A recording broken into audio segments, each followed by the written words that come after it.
Squats are one of the most important exercises that you can practice for helping you build total body strength and particularly building muscle in the legs.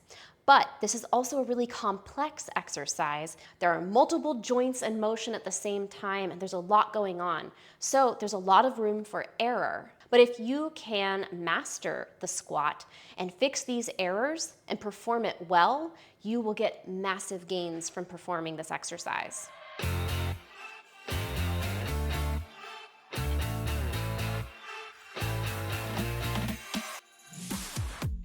Hey there, welcome to the Coaching Corner podcast. I'm Jade Harrison, aka Jade Gains. I've been a personal trainer for over 10 years, and I've created this podcast to share with you tips and tricks to help you get strong and lean without shame and without burnout.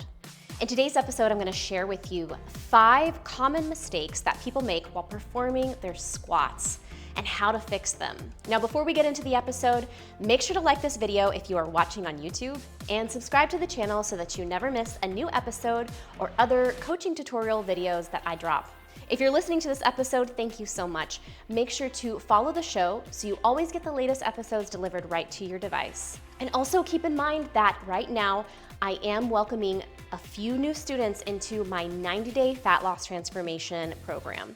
This coaching program will help you to lose up to 25 pounds in 90 days. I'll give you a customized training program as well as a custom meal plan and help you to get on track towards sustainable fat loss so you can lose that weight and keep it off for good. For more information, click the link that is in the show notes or in the video description below. And without further ado, let's get into the episode.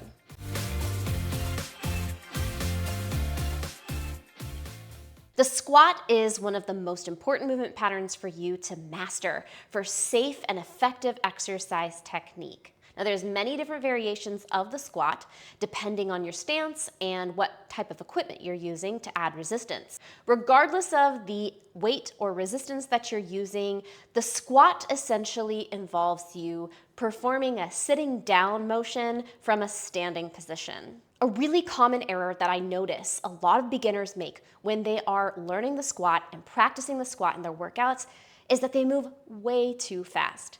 The squat is a pretty complicated exercise, and it's really important that while you're performing this exercise, you are paying close attention to the positioning of your body and the engagement of your muscles and the stretch of your muscles at every point of the squat.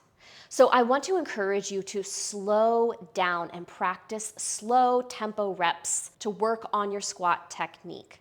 My favorite tempo to practice good squat technique is to spend 4 seconds going down into the bottom of the squat, pausing for 2 seconds at the bottom, and then 1 second to stand up. Slowing down as you lower down into the squat allows you to really plug your mind into your muscles and pay attention to how fast or slow your joints are bending and making sure that everything is going and stopping at the same time. When you move in a really fast, uncontrolled way, it's very difficult for you to assess whether you are moving with good technique. It's also very easy to injure yourself because you're not properly engaged. These fast and uncontrolled movements, especially when you have weight, are a recipe for injuring yourself, either pulling a muscle in your back, hurting your knee, hurting your hips or your ankles, or something else. So slow down your movements and really focus on identifying the muscles that are working, identifying the muscles that you feel stretching, and ensuring that you're keeping your torso rigid throughout the entire range of motion, and that your body is in the right position, and that you're keeping your balance throughout the entire range of motion. Ideally, you should be able to stop and pause at every single point of the squat. If you're not able to do that, that means that there's something going on with your technique or with your body positioning that's not really healthy. So slow it down and really focus on your form. This is also going to help you to build more muscle too, because the more time that we spend with the muscles under tension, especially as they're elongating, in the way that the quadriceps, the glutes, and the hamstrings are as you lower down into the squat, that is going to yield much more muscle growth and strength gains than going super duper fast up and down in your squat. Now, one common error that a lot of people make when they're learning how to perform a squat is that they don't properly brace their core.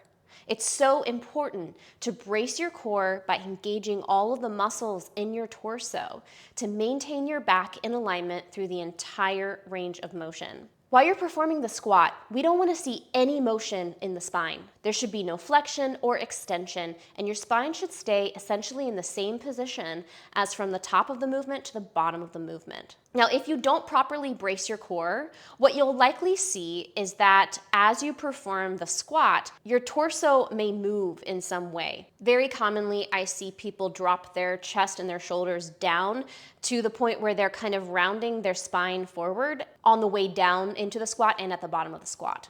And then when they come back up, they have to do spinal extension to straighten themselves back up and lift their chest up. Now, this puts a lot of strain on the muscles in your back, and it can lead to a pulled muscle or even an injured disc. We don't want any motion at all in the spine while you're performing the squat. Another common error that people make is that they overly tilt their hips to the point where they're hyperextending their spine and almost like they're doing a back bend as they push their hips back behind them. This movement in the spine can also injure the muscles in the back or one of your discs. You should practice holding your torso in the same rigid position, just like you were holding your body in a plank, or in the way that you hold your body rigid when you're doing your anti-rotational core and balance training, like when you're doing a dead bug or a bird dog, the way that you have to really engage your abdominals, your obliques, your spinal erectors, your lats, and your external shoulder rotator muscles. All of that has to stay fired up to keep your torso from moving.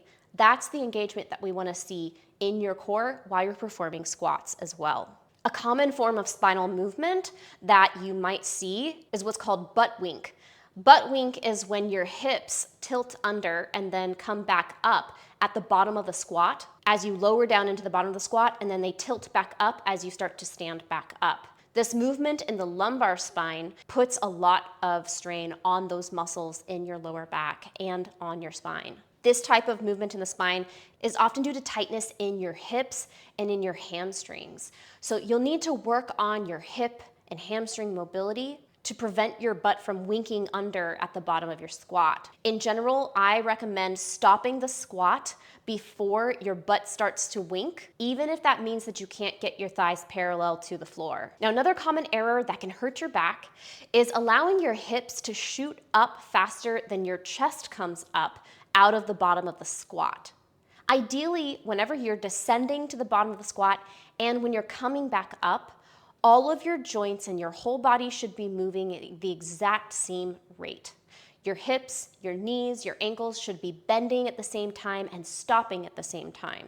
And then when they come back up, your ankles, your knees, and your hips should all be extending at the same time as well. But what sometimes happens for people who tend to have more strength in their glutes and in their hamstrings versus in their quadriceps is that they will shoot their hips up and then perform kind of a hip hinge to bring their hips back forward out of the bottom of the squat. And this looks more like they're doing a good morning. This is usually a sign that your quadriceps are not properly engaging to help get you up out of the bottom of the squat. So we need to do a little bit more targeted work on developing the strength and engagement of your quadriceps. You also want to think about standing up nice and tall to come up out of the squat rather than lifting your butt. So there you have it, a couple of technique errors to watch out for and how to address them.